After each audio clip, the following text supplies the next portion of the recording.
अस्सलाम वालेकुम। हमने चैप्टर स्टार्ट किया है टाइम सीरीज़। इसमें हम बेसिकली वेरिएशन को मेजर करने के जो है वो मेथड्स पढ़ रहे हैं। मतलब हमारे 4 कंपोनेंट होते हैं वेरिएशन के। सेकुलर ट्रेंड को हमने 4 मेथड से जो है वेरिएशन मेजर करना देख लिया है। अब हम देख रहे हैं सीजनल वेरिएशन को मेजर करने के मेथड्स। अब फर्स्ट जो मेथड था हमारे पास परसेंटेज एनुअल एवरेज मेथड, ये भी हमने कर लिया है। रेशियो टू मूविंग एवरेज भी कर लिया है। अब हम थर्ड मेथड आज से करने लगे, रेशियो टू ट्रेंड मेथड। अब इसमें देखिए हमने जो पीछे पढ़ा था सेकुलर ट्रेंड को मेजर करने के लिए ट्रेंड जो था, उसी तरह से इसमें भी आपने ट्रेंड लाइन फिट करी हुई। मतलब हाफ आपका क्वेश्चन आप देखेंगे उसी से होगा जो आपका पिछला मेथड था, और थोड़ा सा चेंज होगा जिसमें सीजनल रिलेटिव और सीजनल इंडिसेस आपने मेजर करने होंगे। अच्छा जी, सबसे पहले ratio to trend method. In this method the trend values are obtained for each time period by fitting a least square and trend line either to the observed time series data or annual averages. The rest of the computational procedure is the same as that of ratio to moving average method, but this method is inferior to the ratio moving average method as seasonal index computed by it includes cyclical irregular variations. ठीक है, ये method inferior है ratio two moving average method से, और इसमें भी हमने least square relation line को फिट करना होगा ऑब्जर्व डाटा का। अच्छा, सबसे पहले आपको एग्जांपल दी है इन्होंने 13.10 compute indices of seasonal variation by ratio to trend method by fitting a least square straight line trend to the observed time series data in example 13.1। 13.1 का आपने डाटा लेना है, रेशियो टू ट्रेंड मेथड उसके through आपने जो है major करना है सीजनल वेरिएशन। ठीक है। अच्छा, अब बेसिकली इसमें ये करना है कि सबसे पहले तो आपने 13.1 का डाटा लेना है, लेकिन आपने हाफ क्वेश्चन जो मैंने आपको बताया, जो प्रीवियस आप सेकुलर ट्रेंड वाला मेथड पढ़ चुके हैं, उसी तरह से करना है। We obtain trend values by fitting a linear trend to the observe time series data. 13.6 example हम देख लेते हैं। आपको जो अप्रोक्सीमेटली हाफ क्वेश्चन उसी मेथड से होगा। 13.6 एग्जांपल ये आगे 13.6 एग्जाम्पल आपके पास देखें। 13.1 का डाटा उन्होंने क्वार्टर ईयर्स को ऐसे लिख लिया कॉलम में। ठीक है, नेक्स्ट वाई की वैल्यूज लिख ली, और ये आपका कोडेड ईयर यानी कि क्वार्टर एक्स आ गया। अब यहाँ पे ये इवन डाटा था, इसलिए उन्होंने कोडिंग इस तरह से कर लिया, और ये एक्स हो गया, ये वाई हो गया। नेक्स्ट आपने लाइन फिट करने के लिए आपको पता है इसमें कॉलम बनाने पड़ते हैं, क्योंकि इसका सम जीरो होता है ना समीशन एक्स का, इसलिए आपको समीशन एक्स वाई का कॉलम और एक्स के का कॉलम सिर्फ 2 कॉलम एक्स्ट्रा बनाने पड़ते हैं लाइन को फिट करने के लिए। ठीक है, तो आपने ट्रेंड लाइन को फिट कर लिया लीस्ट वेरिएशन मेथड के थ्रू। देखें summation X equal to 0, normal equivalence ये बन गई। यहाँ से आपके पास ए की वैल्यू भी आ गई, बी की वैल्यू भी आ गई, और ये आपके पास रिग्रेशन लाइन जो है लीस्ट के ट्रेंड लाइन फिट होके आ गई है। अब आपने लेकिन ट्रेंड वैल्यूज फाइंड करनी है, तो वो कैसे करेंगे? ट्रेंड वैल्यूज आप इस तरह से फाइंड कर लेंगे। आपके पास जो ट्रेंड इक्वेशन आई है उसमें एक्स की वैल्यूज पुट करते जाएंगे, तो आपके पास एक न्यूमेरिकल वैल्यूज आ जाएगी। तो आप हर एक्स के कोरस्पॉन्डिंग ट्रेंड वैल्यूज फाइंड करते जाएंगे। ठीक है, ये आपके पास ट्रेंड लाइन होगी। यहाँ तक आपने जो है इस मेथड के थ्रू करना है कि सबसे पहले आपने कोडिंग करनी है, और ट्रेंड लीस्ट पे ट्रेंड लाइन फिट करनी है, और ट्रेंड वैल्यूज फाइंड करनी है। नेक्स्ट आपने जाना है, नेक्स्ट आपने यहाँ पे आ जाना है। फिर आपने जो है सीजनल रिलेटिव आपने इसमें जो है मेजर करने होंगे। उसके लिए आपने क्या करना होगा? Then divide each observation in original data by setting corresponding trend value and multiply it by 100. The percentages obtained are arranged by quarters as shown in the following table in order to compute the indices of seasonal variation. अब आपने जो basically जो पीछे previous आपको given था उसके आपने वहीं से सीजनल रिलेटिव मेजर कर लेना था। ये देखिए ऐसे करेंगे आप।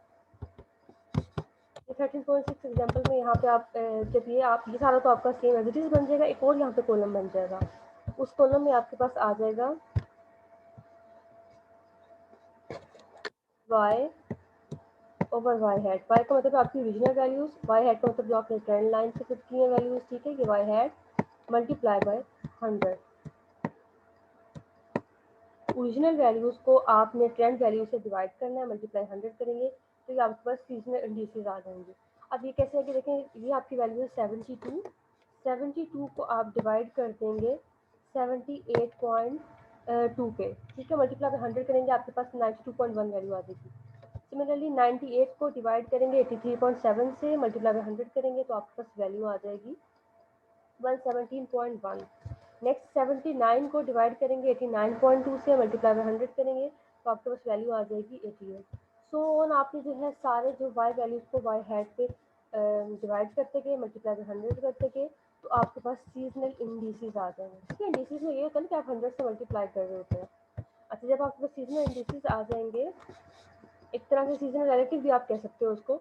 नेक्स्ट आपने जो है इससे चार जो फोर कैलकुलेट करने हैं बेसिकली, जो आपके सीजनल इंडेक्स आएगा,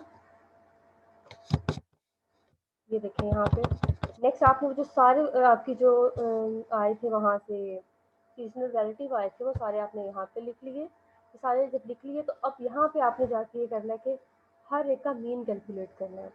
अब यहाँ पे मीन कैलकुलेट करते हुए बात माइंड में रखनी है, टाइम सीरीज में हम मोस्टली ऐसे करते हैं, हम मीन कैलकुलेट कर रहे होते हैं तो एक्सट्रीम वैल्यूज़ को हम जो है बेसिकली डिस्कार्ड कर देते हैं, उसको हम इंक्लूड नहीं करते हैं। अब हमने इन चारों वैल्यूज़ का मीन लेने के बजाय हमने देखा कि 92 इस लाइन में नहीं आती, 76, 78, 86 ये आपस में क्लोज है, 92 थोड़ा सा दूर है, तो इसलिए हमने इसको स्किप कर दिया एक्सट्रीम वैल्यू के तौर पे और इन तीनों वैल्यूज़ को ऐड किया और 3 पे डिवाइड किया, हमारा ये मीन आ जाएगा। नेक्स्ट हम 40 पे गए तो हमने यहाँ भी ये 95 दूर है, बाकी सारी वैल्यूज़ क्लोज है, 110, 115, 117 ये आपस में क्लोज है और ये दूर है, इसलिए हमने इसको एक्सट्रीम वैल्यू समझिए। एक्सट्रीम वैल्यू में चाहे आपकी छोटी एक्सट्रीम हो चाहे बड़ी हो, ठीक है, आपने ये नहीं करना कि एक्सट्रीम का मतलब है कि सिर्फ बड़ी वैल्यू, एक्सट्रीम का मतलब है बहुत स्मॉल वैल्यू या बहुत एक्सट्रीम मतलब जो है लार्ज वैल्यू डाटा सेट से। अब ये जो है स्मॉल में एक्सट्रीम जा रहे हैं तो इसको छोड़ के इन तीनों वैल्यूज़ का मीन लिया, 3 पे डिवाइड किया, आपके पास ये देखने आ जाएगा, तीनों को ऐड करके 3 पे डिवाइड तो ये आपका मीन आ जाएगा। सिमिलरली यहाँ पे भी जब आपने देखा तो 96 थोड़ा सा दूर था, बाकी 86, 88, 90 ये तीनों क्रॉस थे, हमने इसको डिस्कार्ड कर दिया, इन तीनों को ऐड करके 3 पे डिवाइड, हमारा ये मीन आ जाएगा।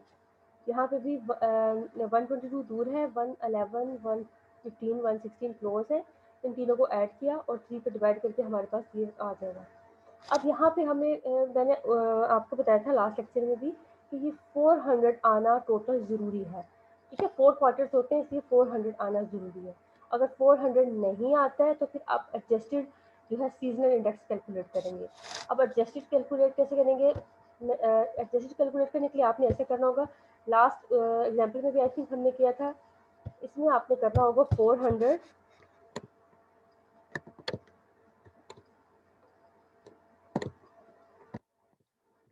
डिवाइडेड बाई जो आपकी वैल्यू 398 आई हुई है,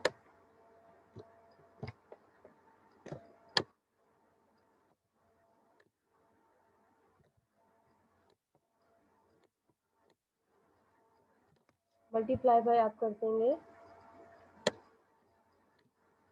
जो भी आपकी यहाँ पे वैल्यू मीन की होगी। फॉर एग्जांपल ये 80.77 है,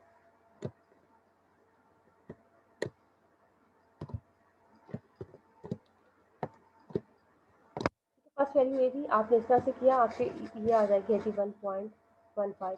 सेकंड वैल्यू को भी ये आपने ये वाला मल्टीपल तो सेम रहेगा, ये जो 400 डिवाइडेड बाई 398.13 ये तो मल्टीपल सेम है, आपकी ये मीन की वैल्यू चेंज होती जाएगी। सेकंड क्वार्टर की वैल्यू आप रख ली 114.23 और आपके पास ये 114.77 आ जाएगा। सिमिलरली आपने थर्ड के लिए भी इसी तरह से किया, फोर्थ के लिए भी इसी तरह से किया, आपकी जो है ये जो 4 क्वार्टर्स की वैल्यू चारों एडजस्टेड होकर आ गई हैं। ठीक है, अब आपका इसका सम देखेंगे 400 होगा, तो अब ये आपका ठीक है, सीजनल इंडिसेस कैलकुलेट हो गए हैं। ठीक है, ये हमने मेथड पढ़ा है, ratio to trend method. Next हम आते हैं एग्जांपल पे। नेक्स्ट आपके पास एग्जांपल है 13.11। एग्जाम्पल को ध्यान से समझना है, जो आपकी जो प्रीवियस एग्जाम्पल है उससे थोड़ी सी डिफरेंट है। Obtain the seasonal indices by the ratio to trend method. ठीक है, रेशियो टू ट्रेंड मेथड आपने सीजनल इंडिसेस कैलकुलेट करना है, ये तो ठीक है बात प्रीवियस की तरह हो गया, लेकिन नेक्स्ट ये कहेगा by fitting the least square trend line to the annual averages of the following data. आपने एनुअल एवरेज जो trend least square regression line fit करनी है वो एनुअल एवरेजेस की करनी है। ठीक है, यहाँ पे चेंज आ गया इसमें कि एनुअल एवरेज की जो है आपने least square regression line fit करनी है। Showing the amount of money spent upon passenger travel in the United Kingdom UK at level of fares and charges current during the period given। आपको quarters given है, years given है, for उसके 4 quarters given है और data given है। अब सबसे पहले तो आपने जो है एनुअल जो वर्ड यूज हुआ एनुअल एवरेज, आपने एनुअल एवरेज कैलकुलेट करनी होगी, उस एनुअल एवरेज की स्ट्रेट लाइन फिट करनी होगी। ठीक है, तो अब मैं आपको बताती हूँ कैसे करना है आपने। सबसे पहले आप यहाँ पे एवरेज कैलकुलेट कर लेंगे।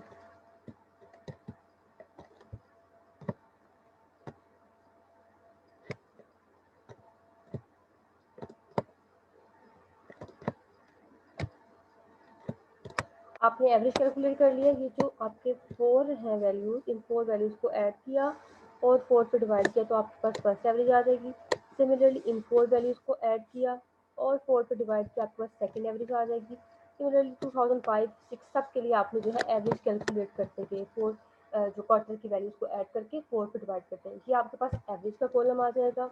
ठीक है, नेक्स्ट आपने जो है लीस्ट, अब यहाँ पे आपका एनुअल एवरेज तो आ गया है। ठीक है, एनुअल एवरेज आ गया। अब आपने जो है लीस्ट पे रिग्रेशन लाइन फिट करनी है इस एनुअल एवरेज की। तो वो कैसे करेंगे? वो आप ऐसे करेंगे कि आपने जो है ये आपने हर ईयर ये ईयर्स लिख लिए, चारों ईयर्स, उसके जो एवरेज यहाँ पे आ रही होंगी वैल्यूज वो लिख ली, वाई उनको कह दिया एवरेज की जो वैल्यूज आ रही थी, और एक्स जो है आपने कोटेड बना लिया। ठीक है, अब यहाँ पे भी इवन था इसलिए -1 +1 -3 +3 के थ्रू कोडिंग कर ली। और ये वाई, ये दो कॉलम्स तो आपके पास आ गए, एक यहाँ से एवरेज एनुअल एवरेज आ गया और एक आपने कोडेड कर लिया ईयर्स का। अब नेक्स्ट आ जाएगा, आपने दो कॉलम्स ही करने होते हैं लीस्ट स्केल में, एक्स वाई और एक्स के। आपने ये दोनों कॉलम्स जो है कैलकुलेट कर लिए। नेक्स्ट उसके बाद आपने रिग्रेशन लाइन फिट कर दी इस फार्मूला के थ्रू। अब बेसिकली आपका जो रिग्रेशन का फार्मूला तो वही है, लेकिन यहाँ पे रिड्यूस हो गया। रिड्यूस किस वजह से हुआ है कि आपका समीशन एक्स यहाँ पे 0 हो जाता है। अच्छा जी, नेक्स्ट आपके जब ये रिग्रेशन लाइन फिट हो गई, ये वैल्यू ये आपका आ गया। ठीक है, required trend line Y hat equal to 89.5 + 1.6x। अच्छा, यहाँ पे वो कह रहे हैं x is assume in half year. अब ये हाफ ईयर क्यों है? देखिए यहाँ पे आपका ये पूरा ईयर है 2003 से 2004, इसमें 2 यूनिट्स का गैप है। सिमिलरली 2004 से 5 के दरमियान भी 2 यूनिट्स का गैप है, इनके दरमियान भी आप देखेंगे 2 यूनिट्स का गैप है। इसका मतलब है कि आपने एक्स को लिया है हाफ ईयर, यानी कि हाफ ईयर होगा तो वो 1 यूनिट होगा, पूरा ईयर होगा तो वो 2 यूनिट्स होंगे। ठीक है, लेकिन आपकी जो रिग्रेशन लाइन आई है ये देखिए, इसमें जो 1.6 है ये आपका जो होता है, ठीक है, ये स्लोप, ये इसको आपने 2 पे डिवाइड कर देना तो 0.8 आ जाएगा। ठीक है, क्यों हमने ये क्यों किया कि हम हाफ ईयर के उसके लिए कर रहे हैं, इसलिए हमने after every quarter assuming that the given quarterly data correspond to middle of the quarter we calculate trend values as below. अच्छा, अब व्हेन x इक्वल टू, जब x 0 हो जाएगा यहाँ पे, तो फिर आपके पास वैल्यू क्या बचेगी? सिर्फ y की। जब x 0 हो जाएगा इस लाइन में, सिर्फ और सिर्फ y की, y hat equal to 89.5 value बच जाएगी। But we need the values of y half quarter later. दस अब हमें लेकिन चाहिए हम हाफ क्वार्टर के जो है अकॉर्डिंग वैल्यूज चाहिए हैं। तो हमने क्या की, जो 0.8 हमने कैलकुलेट किया था, ऊपर हाफ इसको 2 से डिवाइड करने के बाद ये हमारे पास 0.8 आ गया। और यहाँ पे 1/2 जो है हमने एक्स की वैल्यू रख दी। ठीक है, हाफ क्वार्टर हमने यहाँ पे एक्स को जो है 1/2 रख दिया और 0.8 जो ऊपर हमने कैलकुलेट की थी। इस तरह से आपके हर क्वार्टर की कोरस्पॉन्डिंग वैल्यू आ जाएगी 89 पॉइंट, मतलब आप जो फर्स्ट जो जनवरी 2005 के लिए वैल्यू कैलकुलेट कर रहे हैं तो वो आपकी आ जाएगी 89.9। ठीक है, अब 89.9 तो फर्स्ट आपकी आ गई जनवरी वाले क्वार्टर के सामने। बाकी सारे क्वार्टर्स की वैल्यू कैसे कैलकुलेट करेंगे? आपके पास जो 0.8 है ये वाला, इसको आपने ऐड और सब्ट्रैक्ट करते जाएंगे तो आपके पास सारे जो है वैल्यूज आती जाएंगी। तो देखिए, लेट्स सपोज कि हमारे पास 89.9 है, इसमें हम ऐड करते हैं 89.9 यहाँ पे आ गया। ठीक है, 2005 के फर्स्ट क्वार्टर में 89.9 में हमने 0.8 ऐड किया तो ये हो गया 90.7। फिर ऐड किया इसमें 0.8 तो ये हो गया 91.5। फिर इसमें 0.8 ऐड किया तो 92.2।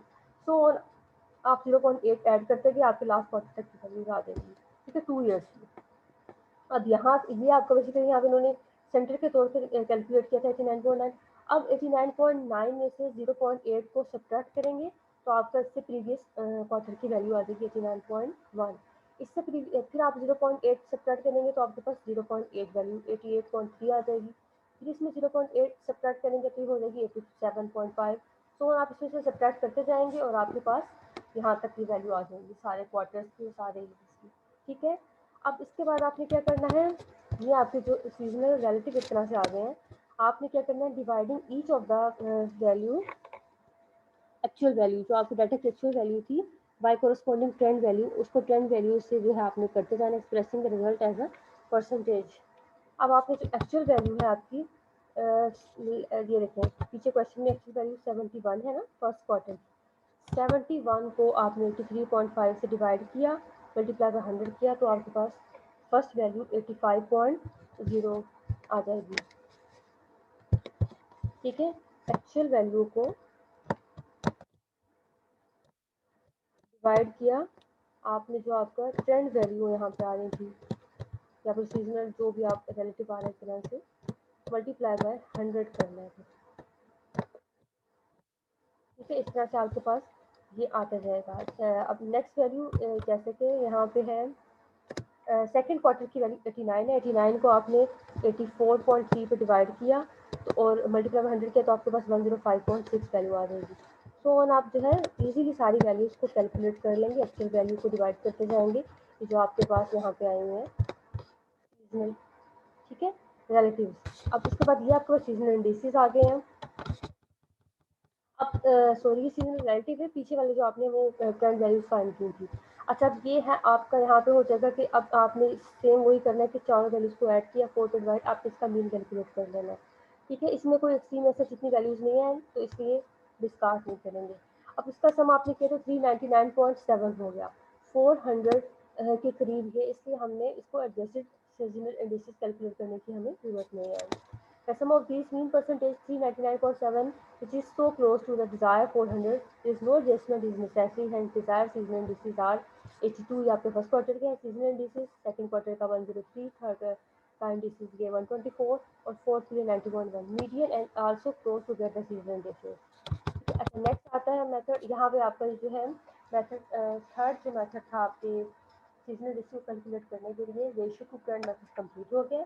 नेक्स्ट अब हम देख रहे हैं fourth method, the link relative method क्या होता है। ठीक है, अब लिंक रिलेटिव आपको याद होगा, आपने इंडेक्स नंबर्स में किया था, उसमें क्या करना होता है आपने जो करंट होता है ईयर उसको उसके प्रीवियस ईयर से डिवाइड करके मल्टीप्लाई बाय 100 तो आप वहाँ पे सीजनल वो मतलब इंडेक्स नंबर कैलकुलेट करते थे। यहाँ पे भी इसी तरह से करना होगा, आपने उसके प्रीवियस जो है वैल्यू से डिवाइड करना होगा मल्टीप्लाई बाय 100। ठीक है, अच्छा जी, यहाँ से थ्योरी को आप अच्छी तरह से रीडिंग कर लीजिएगा।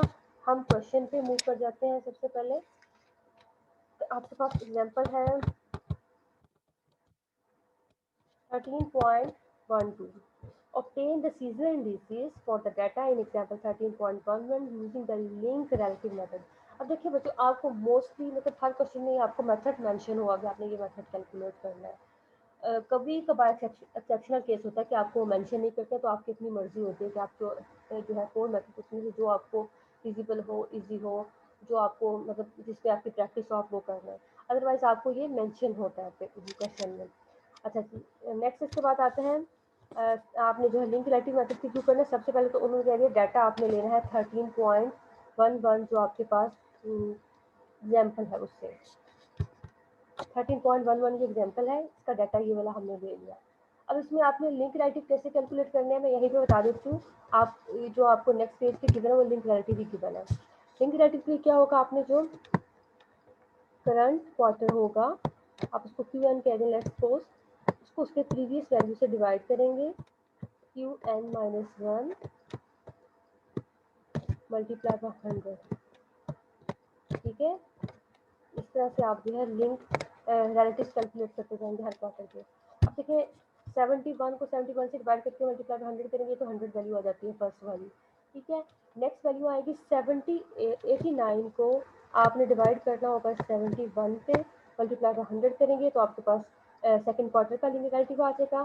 थर्ड क्वार्टर के लिए आपने 106 को डिवाइड किया 89 पे और मल्टीप्लाई बाय 100 के आपके पास थर्ड का रिलेटिव मतलब आ गया।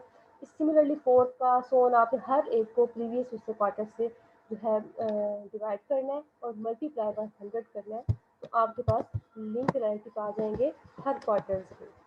ठीक है, अच्छा जी, नेक्स्ट इसके बाद आपने क्या करना होगा, सबसे पहले तो आपने लिंक रिलेटिव तो कैलकुलेट कर लिया।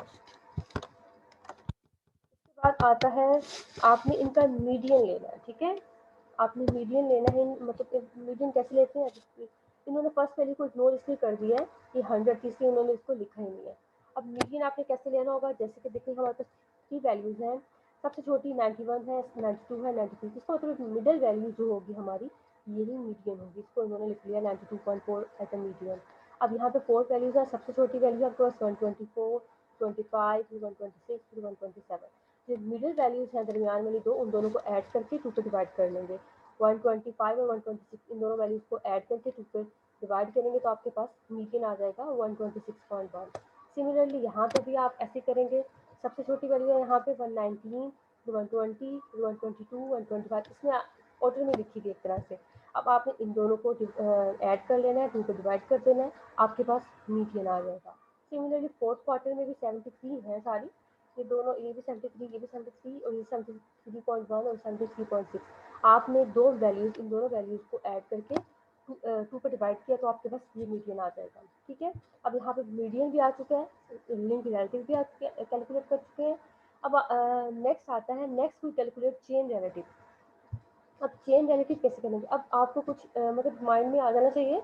इंडेक्स नंबर्स में हमने किया था, जब भी लिंक रिलेटिव हम करते थे तो हम चेन इंडिसेस ज़रूर कैलकुलेट करते थे, ताकि जो हमारी बेस फिक्स नहीं होती है वो बेस फिक्स हो जाए, इसलिए।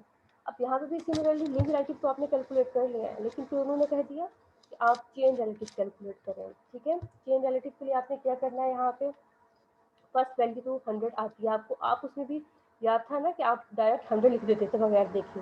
तो आपने फर्स्ट वैल्यू तो आपकी चेन डिसीज में चेन रिलेटिव में 100 ही आती है फर्स्ट वैल्यू।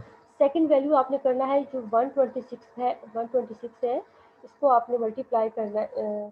सेकंड वैल्यू आपकी जो है 126.1, ये भी एज इट इज आ जाएगी। जब आप इसको 100 से मल्टीप्लाई करेंगे, डिवाइडेड बाई 100 करेंगे तो 126.1 ही आ जाएगी। थर्ड वैल्यू जब आपने कैलकुलेट करनी होगी तो आपके थर्ड क्वार्टर है, देखें आपने लिखना होगा 126.1, जो आपकी यहाँ पे आई हुई है वैल्यू चेन डिसीज में, मल्टीप्लाई बाय थर्ड क्वार्टर की वैल्यू है 121, मल्टीप्लाई 121 से मल्टीप्लाई किया, 126.1 को डिवाइडेड बाय 100 किया। तो इस तरह से आपके पास जो है ये वाला चेन रिलेटिव आ जाएगा थर्ड क्वार्टर का 152.6। सिमिलरली अब जो 152.6 है, इसको आप मल्टीप्लाई करेंगे 73 से मल्टीप्लाई किया और 100 पे डिवाइड किया, आपके पास ये वाली वैल्यू आ जाएगी। नेक्स्ट आपके पास जब ये 111 आ जाएगा, इस 111 को आप दोबारा से जो फर्स्ट क्वार्टर था ये वाला, इससे मल्टीप्लाई करेंगे और 100 पे डिवाइड करेंगे तो आपके पास ये 103 आ जाएगा। ठीक है, नेक्स्ट क्वार्टर की वैल्यू आ जाएगी। यहाँ पे आपने फर्स्ट एज इट इज ली थी, सेकंड को आपने 126.1 को 100 से मल्टीप्लाई किया, 100 से डिवाइड किया, आपके पास ये आ जाएगी। 121 को भी आपने इससे मल्टीप्लाई किया और 100 पे डिवाइड किया, आपके पास ये वैल्यू आ जाएगी। फिर आपने इस वैल्यू को इससे मल्टीप्लाई किया, 100 पे डिवाइड से किया तो ये आ गई। फिर ये जो ये वैल्यू आ गई, इसको फिर आपने प्रीवियस वैल्यू से जो आपके फर्स्ट क्वार्टर की उससे मल्टीप्लाई किया, डिवाइडेड बाय 100 की, आपके पास लास्ट वैल्यू आ जाएगी। ठीक है, इसमें आपके जो है नेक्स्ट ईयर के फर्स्ट क्वार्टर की वैल्यू भी आ जाती है। अब हमें ये वैल्यू कैलकुलेट करने की ज़रूरत क्या थी नेक्स्ट क्वार्टर का। नेक्स्ट क्वार्टर जो आपका मतलब आपने फर्स्ट क्वार्टर नेक्स्ट ईयर के क्वार्टर फर्स्ट क्वार्टर क्यों कैलकुलेट किया है। अब हम देख रहे हैं कि इन दोनों के दरमियान में 103.1 और 100 के दरमियान में डिफरेंस 3.1 यूनिट्स का है। ठीक है, अब हमने यहाँ पे ये करना होगा कि आप जब एडजस्टेड चेन रिलेटिव कैलकुलेट करने होंगे तो आप क्या करेंगे, आपने यहाँ पे 100 जो वैल्यू फर्स्ट वाली 200 था वो तो आपने एज इट इज लिख दिया। सेकंड में आपने ये करना होगा 125 जो आपका ये कैसे आता है, आपने यहाँ इस पैराग्राफ को रीडिंग करेंगे तो आपको पता चलेगा कि आपने जो 3.1 डिवाइडेड बाई 4 करेंगे। ठीक है, तो देखिए यहाँ पे लिखा हुआ है दिस इंक्रीज ऑफ 3.1 यूनिट्स। ये तो मैंने आपको बता दिया, दोनों क्वार्टर्स के दरमियान में डिफरेंस 3.1 यूनिट्स के due to trend component present in the data and adjustment for the trend therefore becomes necessary since the difference is positive, so we subtract 1/4। आपने जो 1/4 है वो सब्ट्रैक्ट करना है, 1/4 सब्ट्रैक्ट करना है जिस सेकंड क्वार्टर में से, और 2/4 आपने सब्ट्रैक्ट करना है थर्ड क्वार्टर में से, और 3/4 आपने जो है सब्ट्रैक्ट करना है, यहाँ पे लिखा है ये सारी चीज़ें। ठीक है, और third fourth figure are and then 3/4 from the fourth quarter. अच्छा, अब इसमें ये आपको समझ नहीं आएगी कि आप कहेंगे कि ये क्या है, मैं आपको यहाँ पे थोड़ा सा लिख के बता देती हूँ। आपने जो है ये आपका 3.1 आया हुआ था, 3.1 डिवाइडेड बाई 4, ये जो भी वैल्यू आती है आपने सब्ट्रैक्ट कर देनी है इसमें। ठीक है, सेकंड क्वार्टर में से। फिर आपका 3.1 उन्होंने क्या कहा है, इसका डबल लेना है ना आपने, तो यहाँ पे इसको 2 करेंगे, डिवाइड बाई 4 कर देंगे। ये भी जो भी वैल्यू आएगी आपने सब्ट्रैक्ट कर देनी है इसमें से। थर्ड के लिए आपने क्या करना है, 3 जो आपका था 3 इंटू 3.1 टाइम आपने इसको 3.1 को मतलब ये कर लिया, डिवाइड बाई 4 किया, और जो भी वैल्यू आती है वो उसको सब्ट्रैक्ट कर दिया इसमें से, तो आपके पास ये सारी वैल्यू आ जाएंगी। सेकंड क्वार्टर, थर्ड, फोर्थ, ये चारों क्वार्टर की वैल्यूज आ जाएंगी। अब नेक्स्ट इसमें क्या काम हुआ है कि ये तो आपका आ जाएगा ना, आपने जो एडजस्टेड चेन रिलेटिव कैलकुलेट किया। सीजनल एनालिसिस के लिए क्या होगा, अब इसमें आप देखेंगे आप इसका सम करेंगे तो 485.65 बहुत बड़ी वैल्यू आ रही है, लेकिन आपको तो रिक्वायर्ड वैल्यू क्या चाहिए है, इसका सम जो है 400 आना चाहिए। सीजनल इंडेक्स फिर आप यहाँ से कैसे कैलकुलेट करेंगे, 82.4 ये कैसे वैल्यू आई है, ये उसी मेथड से है कि आपने वो मल्टीपल बना लेना है। आपने क्या करना है, देखिए इन्होंने मल्टीपल बना दिया, 400 डिवाइडेड बाई 4 85.65, जो 400 उसको ऊपर रखना होता है न्यूमिनेटर में, डिनोमिनेटर में जो यहाँ पे वैल्यू आई होती है, जो एक एक क्वेश्चन में आप देख लेते 397 थी, एक में 390 8 थी, मतलब जो भी वैल्यू आ रही होती है आपने वो यहाँ पर रख देनी होती है डिवाइजर में, और मल्टीप्लाई बाय आपने जो आपका फर्स्ट जिस वैल्यू के लिए कर रहे हैं उसको रख दिया, फर्स्ट वैल्यू के लिए कर रहे हैं तो आपने यहाँ पे 100 रख दिया, ये वैल्यू आ जाएगी। सेकंड के लिए कर रहे हैं तो ये वैल्यू रख देंगे, ये आ जाएगा आपके पास। थर्ड के लिए कर रहे हैं तो ये आपके पास वैल्यू आ जाएगी, थर्ड को रख देंगे। फोर्थ के लिए कर रहे हैं तो फोर्थ के लिए रख देंगे, और ये वैल्यू आपके पास आ जाएगी। ये सीजनल इंडेक्स हो जाएंगे आपके पास, ठीक है। और इसका सम आप देखेंगे कि 400 ही आता है, तो ये आपके ठीक है सीजनल इंडेक्स हो गए। अच्छा जी, अब हमने जो है सीजनल वेरिएशन को मेजर करने के 4 मेथड देख लिए। अब आपके पास आता है नेक्स्ट, जैसे हमने सेकुलर ट्रेंड को देखा था तो उसके साथ ही बताया था कि डी ट्रेंडिंग क्या करना है आपने, ठीक है। ट्रेंड को आपने कैलकुलेट कर लिया, डी ट्रेंडिंग कैसे करनी थी वो उन्होंने बता दी कि ओरिजिनल वैल्यू को आपने ट्रेंड वैल्यू से डिवाइड करना है, और आपके पास मल्टीप्लाई 100 करना है, तो आपके पास डी ट्रेंडिंग हो रही थी। यहाँ पे डीसीजनलाइजेशन के लिए भी इसकी डेफिनेशन भी आ जाती है, उसकी भी डेफिनेशन आ जाती है, और अक्सर आपको क्वेश्चन में भी मेंशन कर देते हैं कि डीसीजनलाइजेशन करें इस क्वेश्चन की, और फिर उसी क्वेश्चन में वो कह देते हैं कि आप इस मेथड से इसको सेकुलर ट्रेंड को मेजर करें और साथ डी ट्रेंडिंग भी कर दें, तो आपको दोनों तरह से प्रिपेयर होना चाहिए।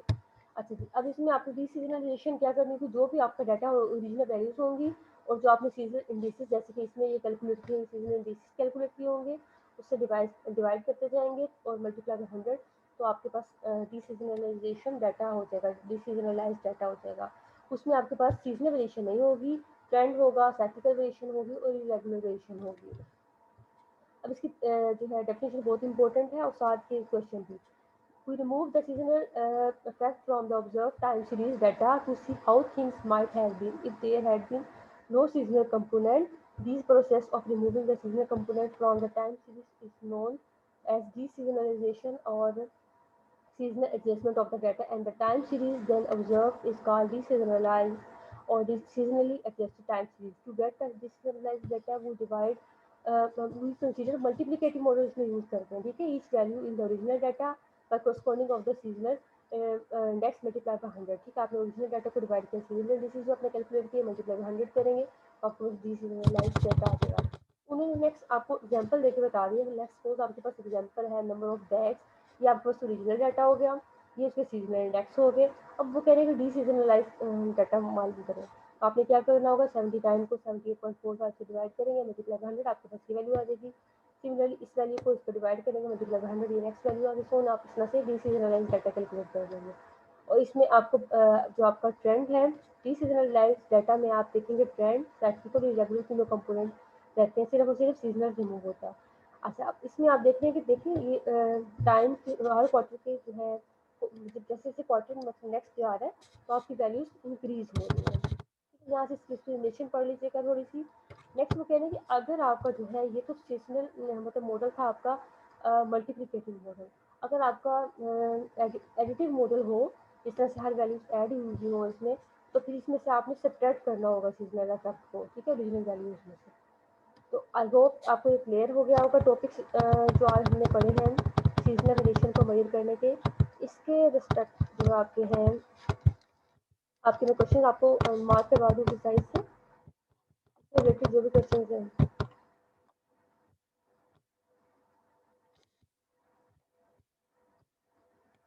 जी, टू ट्रेंड मूविंग एवरेज था, ये रेशियो टू मूविंग एवरेज, ये भी आपने कर लिया है। यहाँ पे आ जाए 13.30 में, इसमें आपने सीजनल इंडिसेस कैलकुलेट करने हैं using percentage annual average method, ये भी आई थिंक आपको मैंने करने के लिए दे दिए थे। देखिए वो हर क्वेश्चन में तकरीबन कहा हुआ था आपको डीसीजनलाइज भी करें आप। अच्छा, ये रेशियो टू ट्रेंड मेथड है जो हमने आज की है, उसके अकॉर्डिंग आप करेंगे 13.33 को आप रेशियो टू ट्रेंड मेथड के थ्रू इसको कर लेंगे।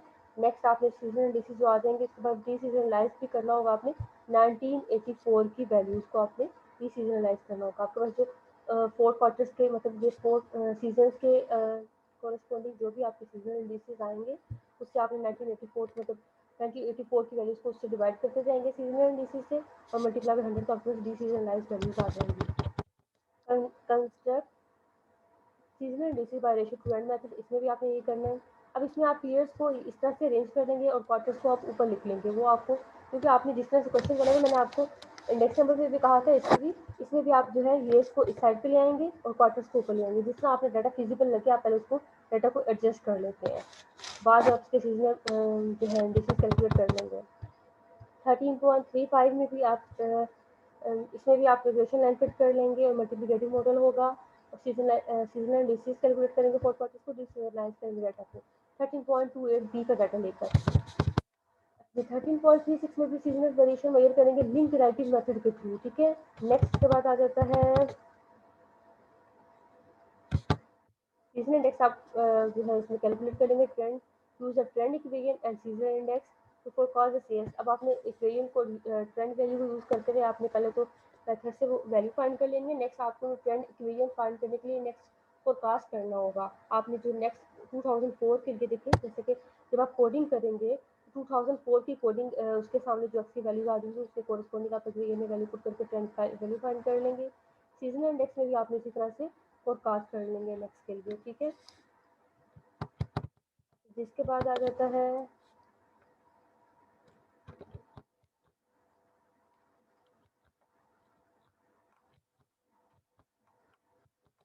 इसमें भी आपने लीस्ट के ट्रेंड लाइन फिट करनी है, ठीक है। इसके बाद आपने लीस्ट सीजनल डिसीज भी कैलकुलेट करना है, डिसीजनलाइज भी करना है डाटा को। सी वाला टेक्निकल और इरेगुलर भी हमने नहीं पढ़ा है। आपने 13.39 तक अपने जो सारे क्वेश्चन हैं उनको कंप्लीट कर लेना है। आई होप आपको क्लियर होगा। अगर कोई प्रॉब्लम हो तो आप पूछ लीजिएगा मेरे से।